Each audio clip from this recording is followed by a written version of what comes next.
இன்றைக்கி இவ்வளோ பாத்திரம் டிஷ் வாஷரில் க்ளீன் பண்ணி இருக்குதுங்க.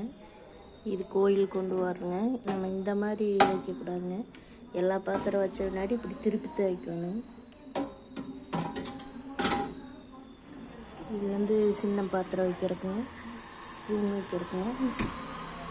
உள்ளே ஒரு ஃபேனை சுற்றி விடுற ஃபேனுங்க. இங்கே ஒன்று இருக்குங்க, மேலே ஒன்று. இவ்வளோ பாத்திரம் கிட்டத்தட்ட 1 மணி நேரம் நம்ம க்ளீன் பண்ணணும். கையில் கழுவுனா அவ்வளோ நேரம் ஆகும்.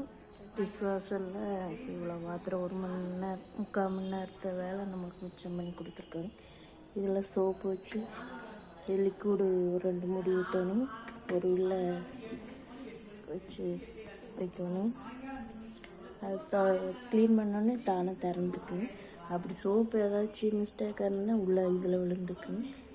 இப்போ நம்ம க்ளீன் பண்ணியாச்சு.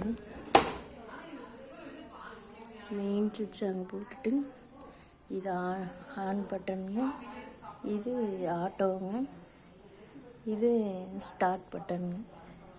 1:20 ஆகுங்க. 1 மணி நேரம் 20 நிமிஷம் ஆகுங்க. இவ்வளோ பாத்திரம் நம்ம க்ளீன் பண்ணி கொடுத்துருக்கோம்.